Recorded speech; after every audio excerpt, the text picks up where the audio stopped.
So they told me they didn't need me immediately following. I think that's, but that makes more sense. Because then Joe Maris needed to want to, they told me not to be before too, but that's what it is because of, right. So I thought that was that makes a lot better. Right now, in case the presser does not happen.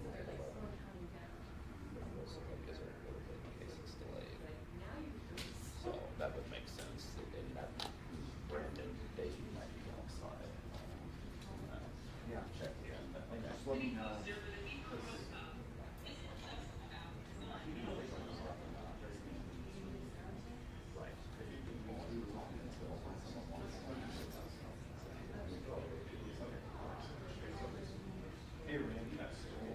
Testing. Can you hear me?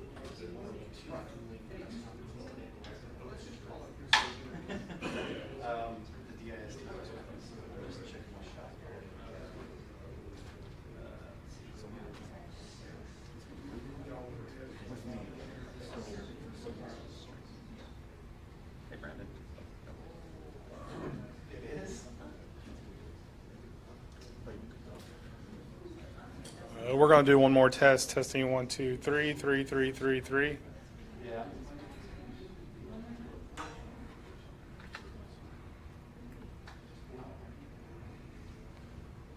All right, one more test. Test 1, 2, 3, 3, 3, 3, 3. We good? Good? All right.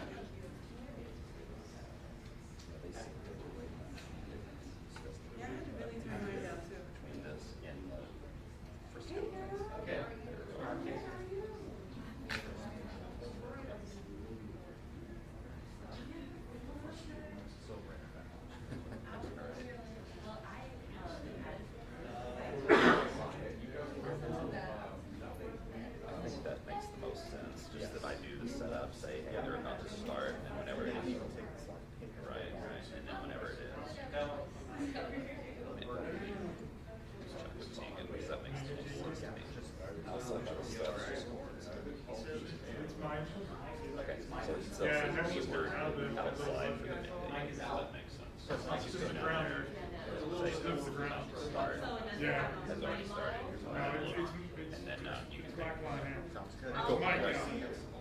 one might interact. That's what I'm saying. That's kind of my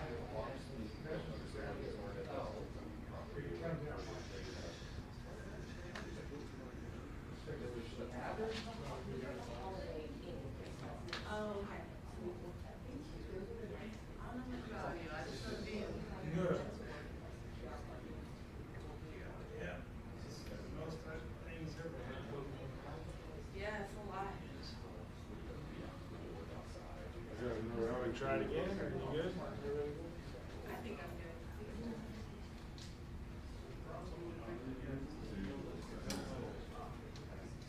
Figure it out.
All right, we're gonna do one more test.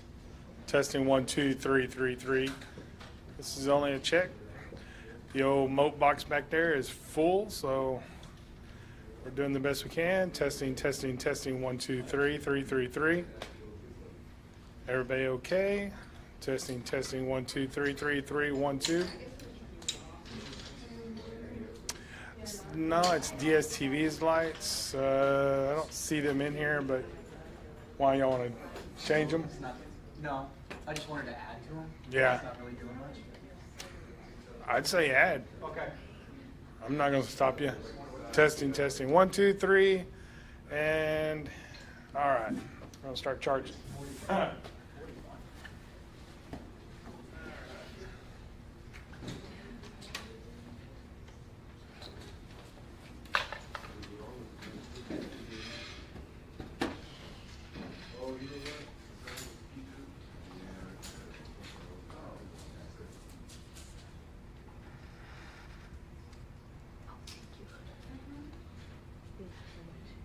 It'll probably reach better if you go underneath. Oh, you're so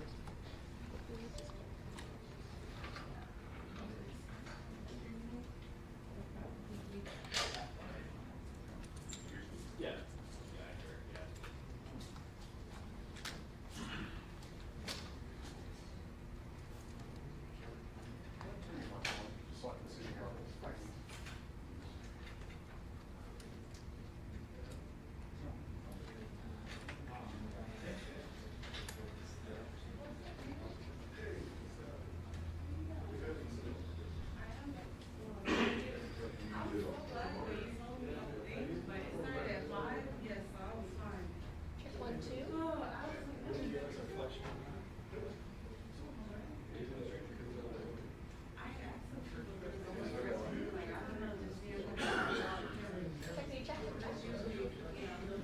Check, check, check. Mic check 1, 2, 3, 2, 1. A, B, C, D, E, F, G. H, K, L, M, N, O, P. Q, R, S, T, V, W, X, Y, Z. There are no strays.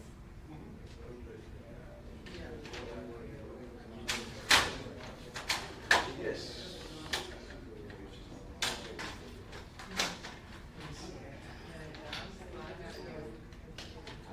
Everyone have a white balance?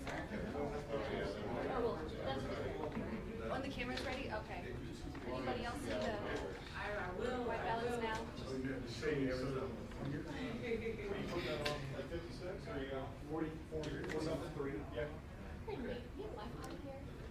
Should it be a DISD guest?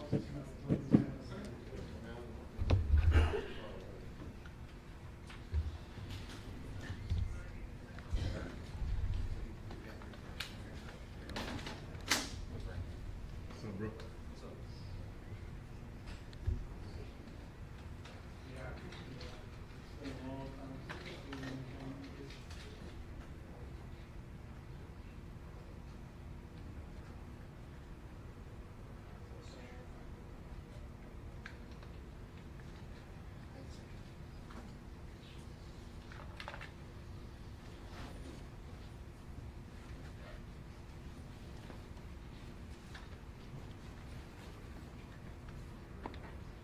Yeah, I've seen zero. Oh, it's that. But, I had a confidence that I can see.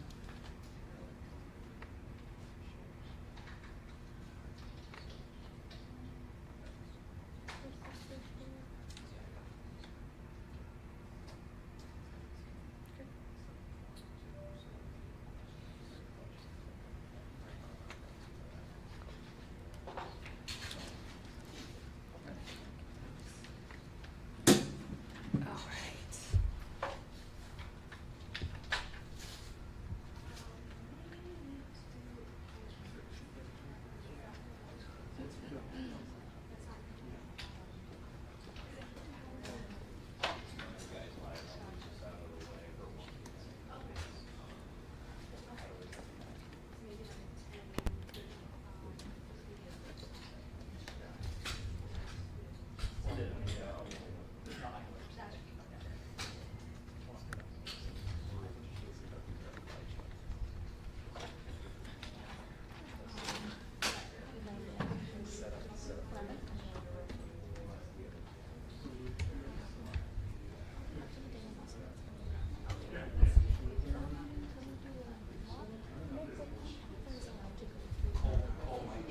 Hey, check 1, 2, 3, 4, 5, 6, 7, 8, 9, 10.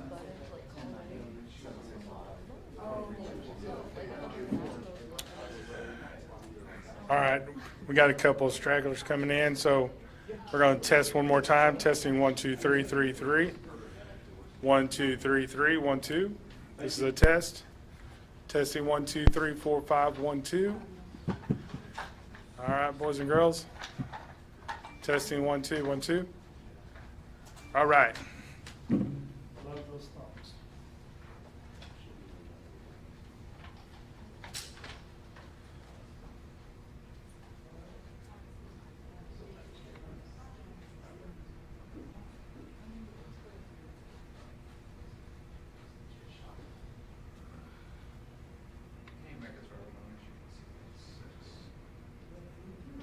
I think it's 11.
Brendan, they don't see our shot. Well, I just called Randy, he said we were good. Remote 106. Remote 106.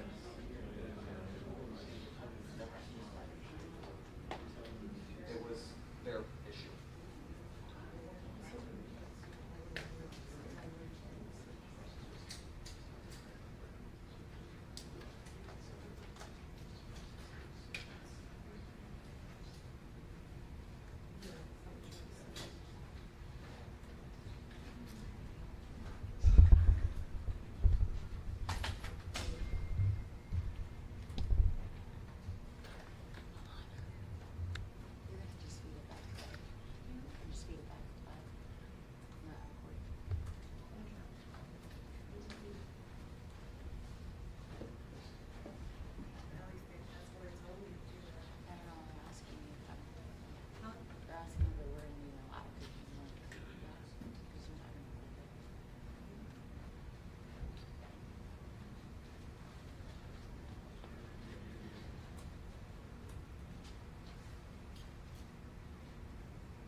Michelle's taking it right now.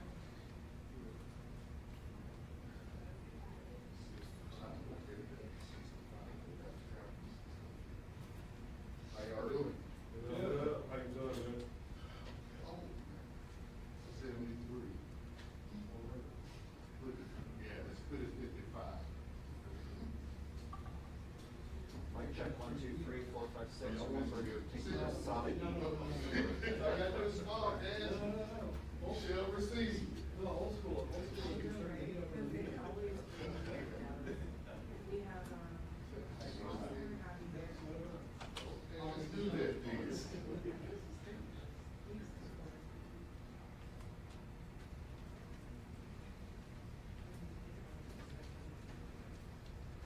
Yes, I can hear you, yes.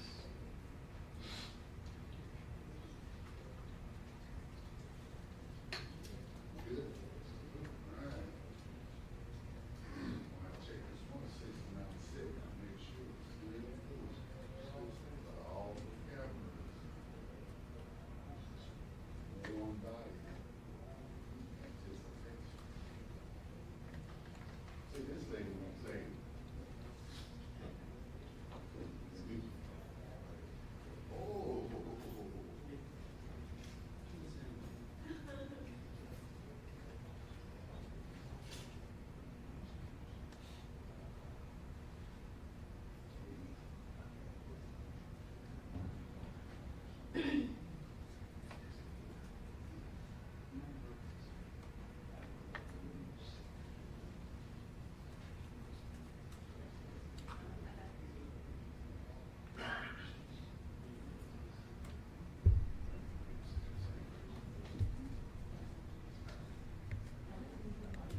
Good morning, everyone. And as we're getting prepared to start this press conference, first, thank you for attending.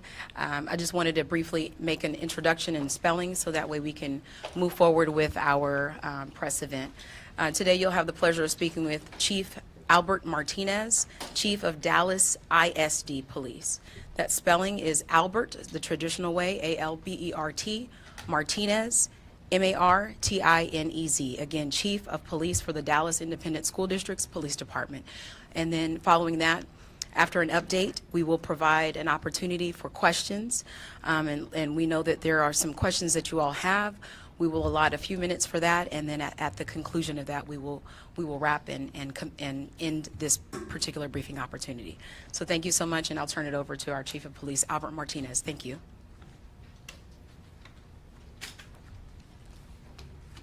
Thank you, Robin.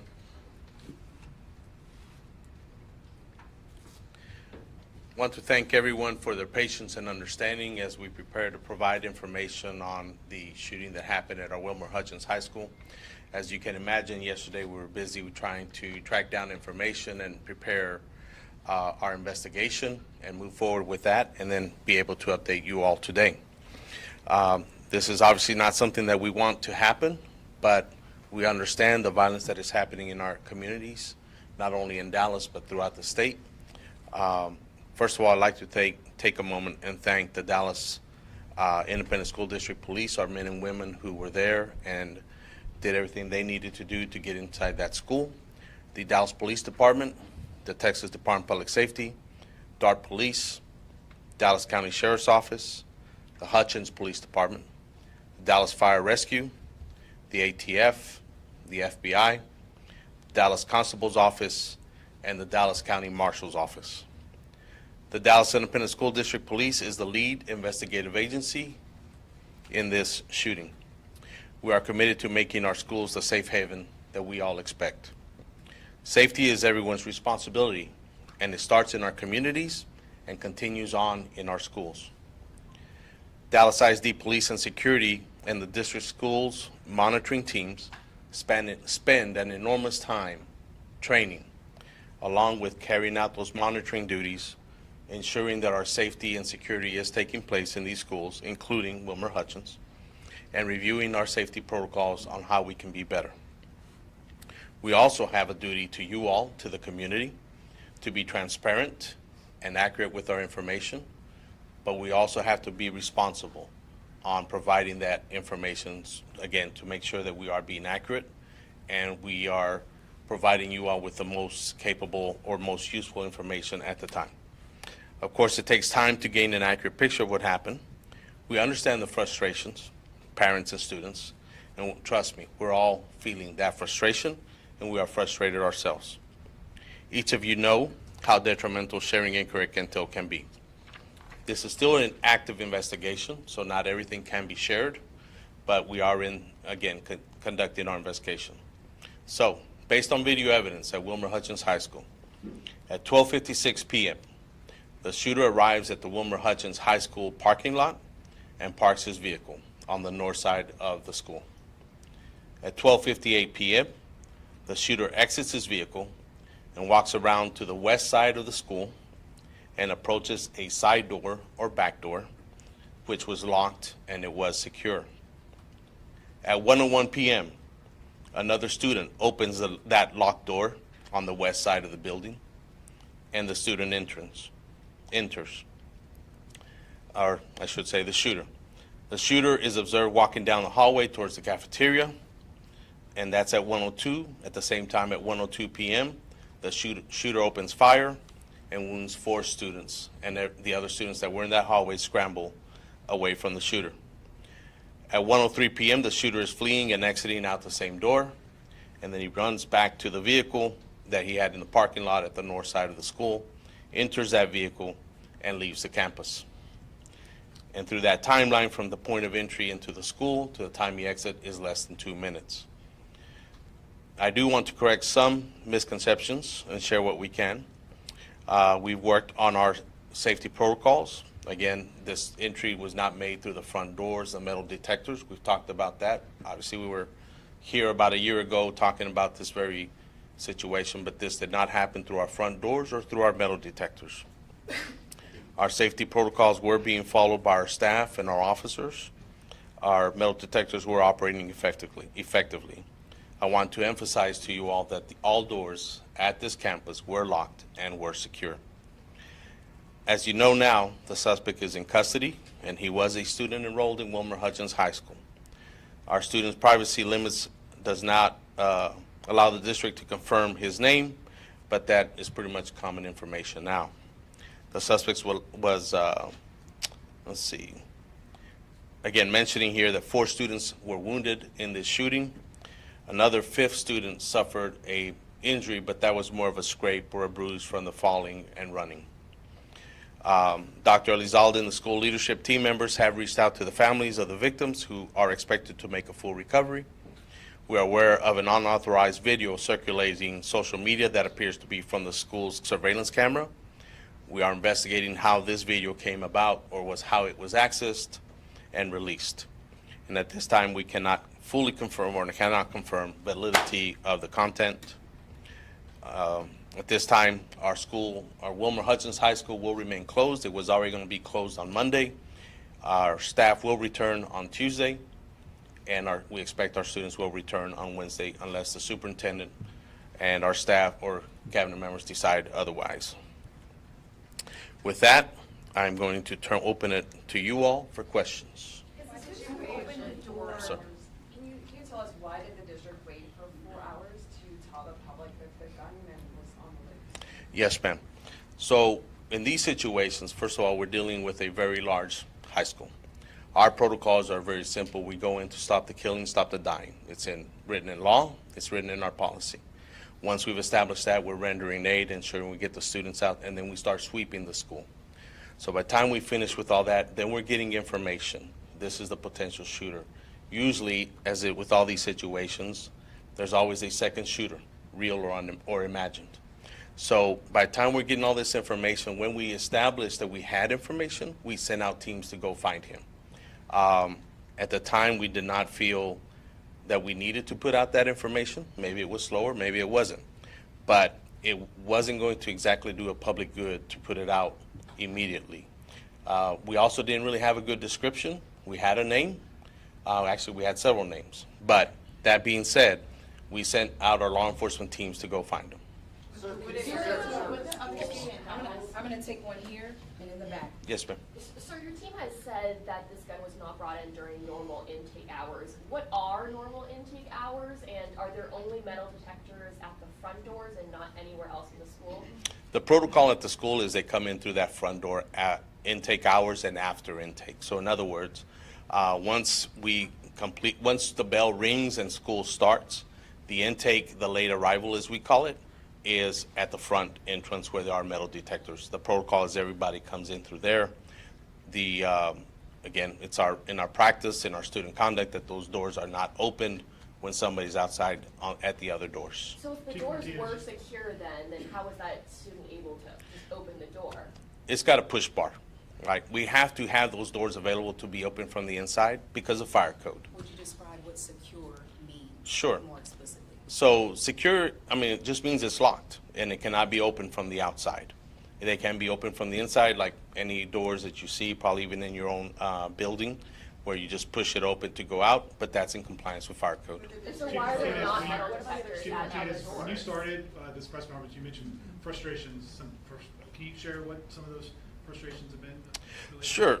It's we've worked very hard, as you all know. Again, we were having this conversation a year ago, and what I mentioned to you all when we were talking or being interviewed, we talked about safety protocols, the things that we're doing. We did those things. I'm here to tell you, I believe because we did those things, that gunman was not able to get in through the front doors, knowing that we are doing our baggage checks. We are working through our metal detectors, these brand new metal detectors that we bought. We do sweeps, we do audits, we're doing all the things that we're expected to do. And what's frustrating is that he was able to come in through another door that, yes, we patrol and we sweep that as well, but like everything else, we're not able to be there right on that spot every single time, and there's a lot of entry doors into this high school. like many high schools. And what charges should student face? Listen, I'm gonna make sure we have everyone's questions answered, but we'll start here, I'm coming here, and then you. That'd be great, yes, yeah. ¿Enfrentará algún cargo el estudiante que abrió la puerta? Ahorita para ese estudiante que abrió la puerta, es una, vamos a hacer las policies del distrito en esa persona, pero también vamos a buscar a ver si hay cargos criminales. ¿Pero ya lo So, identificaron? ¿Saben quién es? mándeme. ¿Ya lo identificaron? ¿Quién fue el que Sí, abrió la senor. puerta? Yes. So what they asked was, is the student that opened the door facing criminal charges? That student did violate code of conduct of our handbook, so he will face administrative penalties. But that is also incorporated in our criminal investigation, and we'll determine if there will be criminal charges. One right here, back there, green shirt. You mentioned, we were here a year ago talking about an incident at the same high school, and the superintendent said we're going to do everything to make sure this doesn't happen again. Now that it has, what would you say to parents who don't trust their students will be safe at the school? Well, first of all, we recognize that feeling. We understand. But second, we've been working on these protocols continuously. It's not ever stale, right? What you will see different is, as we continue through the school year, is more police and security. We're increasing staffing. We're also adding school leadership. But in the meantime, that's the front end. We want them to be assured that we are keeping it safe. But at the same time, we're going back to the drawing board and what else can we do through technology, through personnel, through our procedures and our processes of how do we enhance this. Plus, the other part is we have a large student body there. How do we incorporate them better in the safety and security? I'll give you an example. We just recognized a fourth grader 10 days ago or maybe 2 weeks ago for recognizing at another school that somebody was trying to come in through the back door. A fourth grader recognizing this person shouldn't be allowed in and goes tells an adult. Here we have somebody much older, and I get it, it's the teenage ways of thinking, but we have to keep emphasizing that we're all responsible for that safety. And Okay, sort of I'm gonna follow- go follow right up really here, quickly. we're going right here, and then green shirt. Los padres de Mándeme. familia están nerviosos de enviar a sus hijos a clases. Algunos dicen que no quieren regresar el miércoles. ¿Usted puede garantizar que la seguridad en las escuelas del Distrito Escolar de Dallas es la adecuada? Y doctora, una pregunta para usted también. Padres de familia indicaron que no fueron notificados de lo que ocurría en la escuela. ¿Cuál es el protocolo de notificación para los padres? Yeah, so sí, vamos a garantir que vamos a estar ahí y proteger la escuela, porque ahorita estamos en el medio de testing y queremos que sepan los padres y los estudiantes, que van a estar, la seguridad está ahí, como le digo, ahorita estamos haciendo todo lo que podemos antes de esto y también ahorita y después. Green. Yeah, we've obviously already invested in metal detectors. This is another instance similar to London where shooters are getting in through side doors. I mean, how do we prevent this from happening? This could have been a lot worse. Absolutely. I can tell you that there are metal detectors there, but we don't allow intake there, right? We've even talked about putting sensors on the doors. Can you remove the handles from the outside of the doors? But, there's a fire code, and that's a balance. And we've run into that with DFR inspections to ensure that there's an ability, if we have a fire alarm happen or an actual fire, they have to be able to get out. We can't go back to the days of chaining those doors and nobody can get out, nobody can get in. And that's the balance that we're facing. After Santa Fe, they I'm gonna go right here, we've already gotten to you, I'll get here, and white, and Yes, we'll try ma'am. to circle back. Yeah, after last year's shooting, Superintendent Elizalde pointed out the vulnerabilities of the many doors in the school, and so that you would work with the school to identify those and conduct an after-action review. What were the results of that review, and did anything change? Well, again, those doors remain locked. I can tell you, without getting way too deep into it for safety and security, our maintenance staff conduct sweeps of those doors to ensure they're locked. We actually get penalties from the state, or at least through their audits, if they find that a door is not closing properly. Our police and security conduct those sweeps as well. Our staff are constantly monitoring those doors. We have outside patrols when we have our patrol officers coming through. So those protocols are in place. And then now again, can we be there 24/7? No, we cannot, or through the entire school day. But how do we make that better through those sensors? How do we leverage the technology? KPRA. Do we know what led the student to return back to campus with the gun? Some other students were saying that it was over a dice game. He already had a knife on campus but left and returned to bring the firearm. We don't have that information as to the why, the motivation, right? We do believe there's a dispute taking place. Obviously, there's social media that he posted articulating his thoughts, and we are looking into that. But to officially tell you the why, we don't have that at this point. Testigos nos dicen que dentro de esta escuela hay una disputa interna entre pandillas estudiantiles. ¿Ustedes tienen esta información y la pueden confirmar? Sí, señor, sí tenemos esa información de las pandillas y esa es parte de la investigación. Como preguntó, qué es el motivo que está pasando. Y no sabemos si es directamente la pandilla o si es más entre las personas. So the question that was asked was, there's reports of that this is actually a gang dispute, and are we aware? So yes, we are aware of the gang dispute. We are working with the Dallas Police Department. We're not sure if this is actually a gang dispute or is there something more involved to this, but that is part of our investigation. Pero no saben entonces si era una actividad de pandilla. Todavía no pueden dar esa afirmación. No, sir. Yeah. Okay. I'll go right here. I know that Chloe was talking about just the frustration of parents, and as well as I know that we're going through a holiday weekend, kind of regrouping. What happens next? I know that school's off. They don't. I think you said staff comes back Tuesday, and then students come back Wednesday. So what do we do now? Like what happens now? So on the front end, you will see again a larger police presence. The superintendent has made decisions to bring in other school leaders into the campus, as well as additional staff, so that we can increase our presence, so that we can establish a stronger presence around checking the schools and providing support to the school. At the same time, while we're doing that, we will, again, going back to the drawing board and look at what else can we do better? The buzzers on the doors, right? And then if that happens, how do we react to it?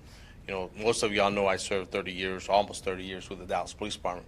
Well, part of the reason why we never went to ShotSpotter, unlike Chicago, is because we don't have the density, but we didn't have the police officers to go respond because Chicago does that when you're immediately there. So we got to put those protocols in place that if that buzzer goes off, we need to be there within a minute. And that may mean a teacher coming out of a classroom.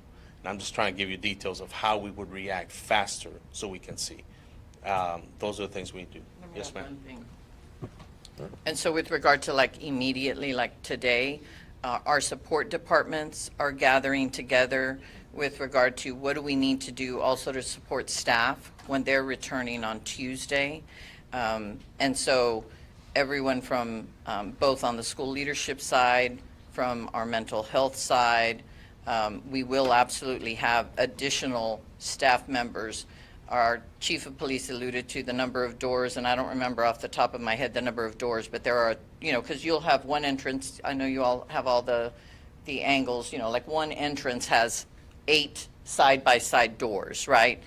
But when we collectively yesterday at our first debrief with all the team members, there are actually 13 entrances, if you will, with the multiple doors. So we will be putting 13 additional staff members from now until the end of the school year at each of those entrances, so that I can guarantee that another student cannot open one of these doors from the inside and let anyone unauthorized in. So that's one of the things that we'll be doing. But we also want, the staff needs to be a part of that conversation, needs to be a part of helping us. So I just want to make sure that I made that clear. And we'll go back to some others. Sí, como sabemos que era un estudiante que dejó una puerta que estaba cerrada, how do I say locked, really? Con llave. Y lo abrió de adentro.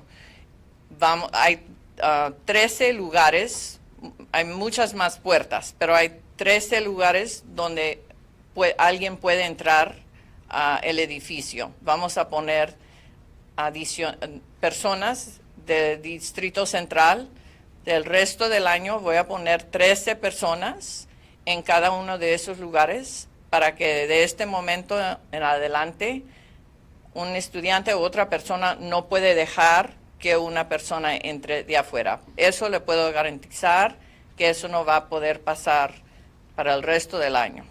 I'm going to go Larry, I'm going to Larry Collins, and then this gentleman here on this side. Larry Collins, and right here, thank you. Larry first, We're please. gonna backtrack a little bit, talk about the student who Yes, opened sir. that door. We do understand they could face prosecution as well. But where are you in identifying that student? Has that student been identified? Have they been interviewed? What can you tell us about that process? The student that opened the door specifically has been identified through school leadership. Our detectives are actually reaching out today, if they haven't already, to conduct an interview.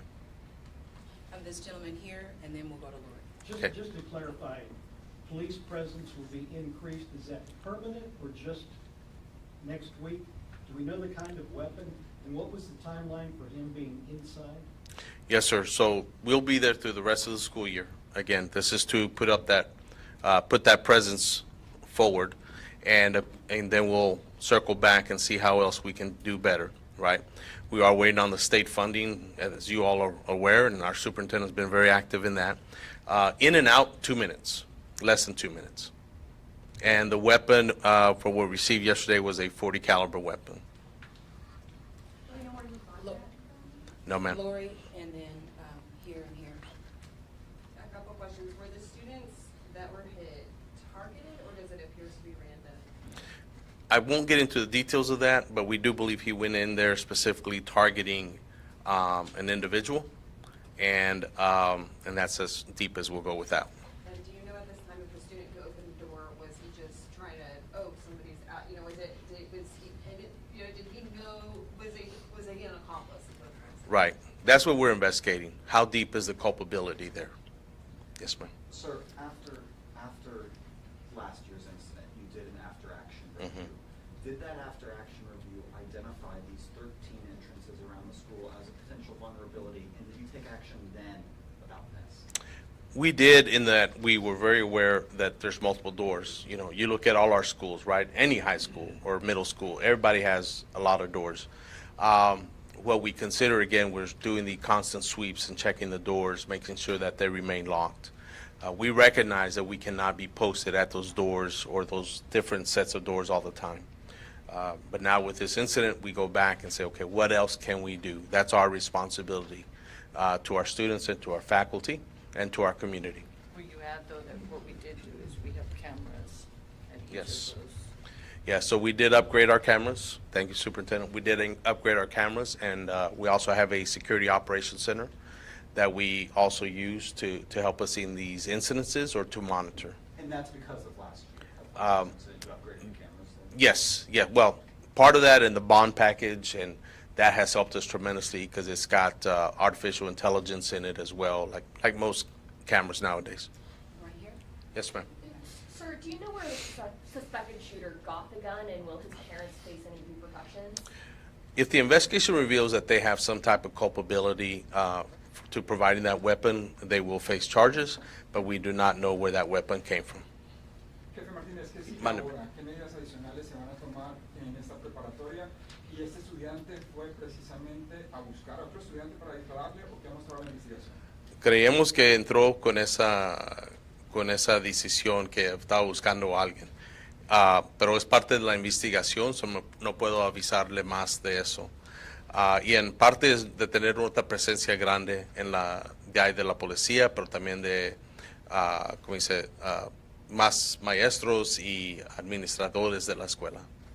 Yep. We're going to just take a few more questions. I'm going to go to here, and I see your hand in the back. Con Yes, sir. respecto a los tiempos de respuesta, una testigo nos dijo que hizo posiblemente la primera llamada al 911, pero que no le creían, pensaban que era una broma, hasta que le pasó a su maestra. ¿Qué tiene que hacer un estudiante para que le crean en estos momentos? Pues en eso no debe que pasar. Cuando alguien le habla al 911, es necesario que la operadora o operador tome esa llamada y que comiencen a hacer preguntas, que hagan las preguntas para determinar qué es lo que está pasando.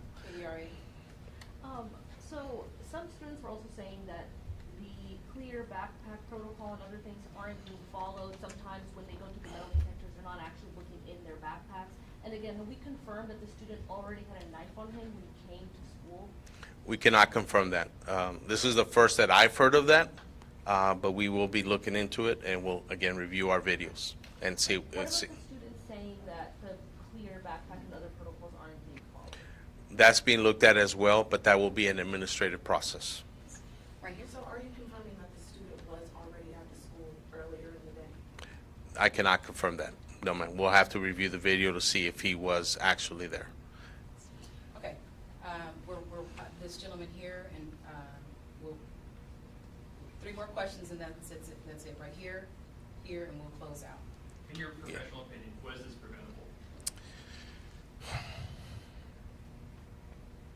It's a good question. I don't know that it was preventable. When somebody puts their mind to it and we're doing everything that we can, I mean, it's probably best preventable that that door wasn't opened. Again, student may not have any criminal culpability in it, right? But that's why we have it in the student code of conduct and such. Sometimes when there's a will, there's a way, but it's our job to try to defeat that, you know. Yes, sir.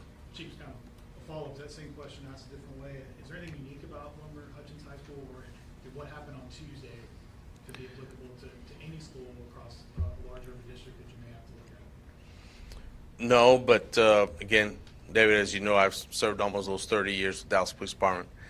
Our community there goes through a lot, and this is our obligation to them, to protect them, to safeguard, to make it a safe haven. I mean, there's a lot of good students there, really. The programs that are offered there, the college career, military readiness, so many of those students are there just for an education and to elevate themselves, just like we want, and we want for our own children.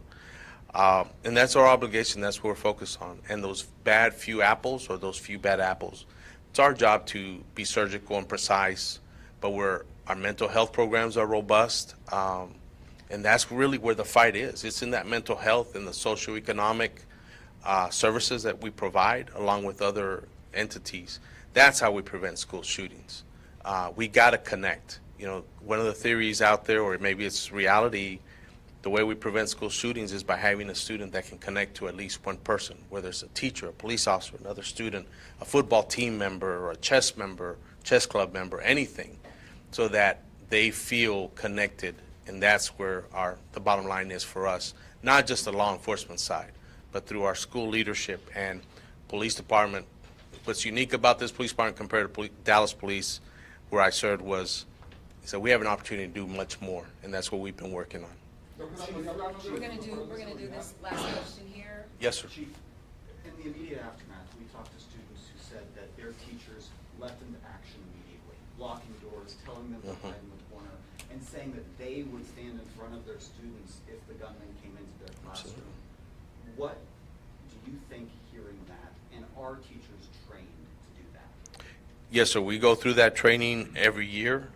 We talk about it. We have the Raptor alert. We have all these protocols. That is key, because in a real sense, they are the first responder, right? I mean, we did have a police officer on campus and a public safety officer, and they have a job to do. But our teachers, as you said, will do everything they can. Again, we have amazing teachers, amazing staff, but they are part of that front line, and it's our obligation to them to not only keep them safe, but to train them when things like this happen. Let me just say some closing words. This is, certainly all the questions you all are asking. I hope you all recognize those are the very same questions that we ask ourselves. And it is absolutely tragic when the students, overwhelming majority of our students who show up every day at this school, are working so that one day maybe they can be who you are, so they can be a reporter, so they can be a teacher, so they can be a fireman, a police officer.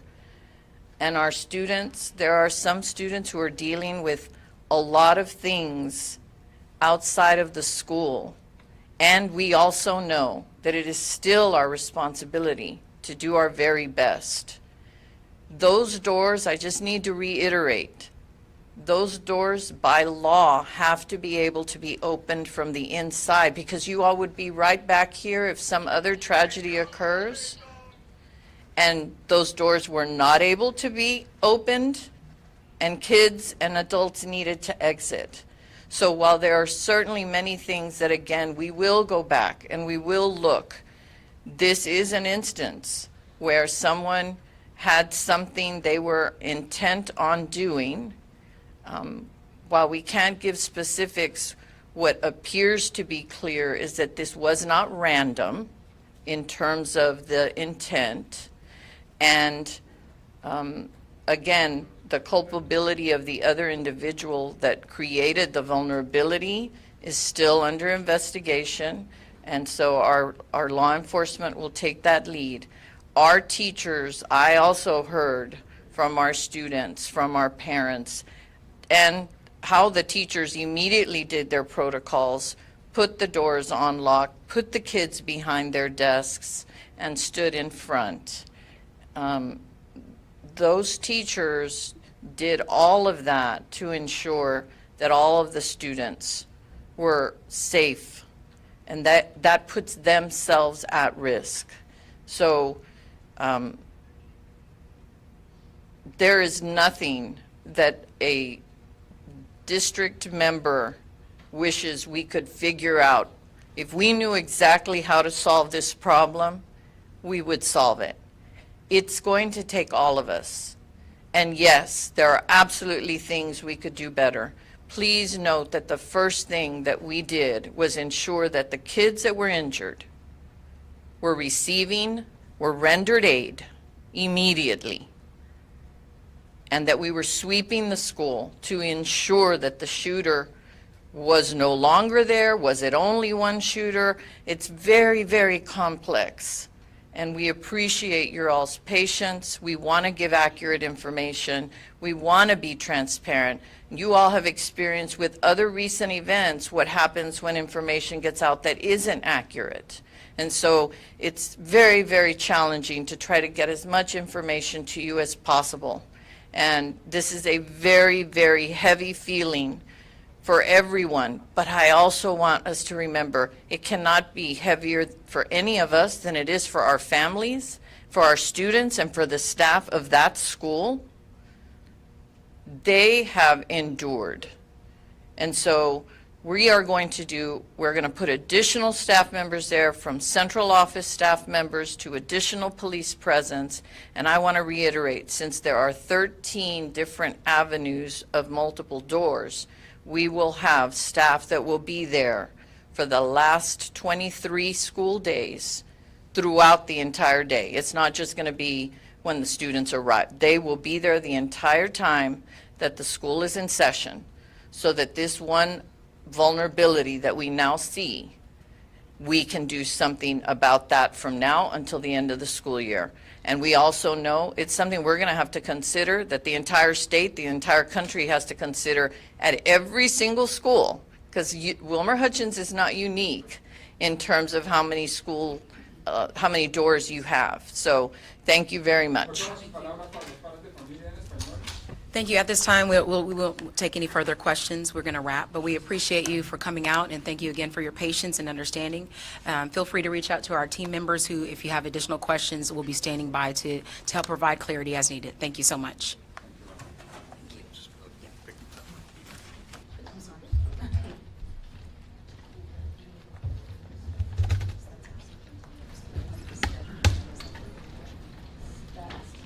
And for those who wanted to know as well, that was also our superintendent of schools, Dallas ISD Superintendent Stephanie Elizalde.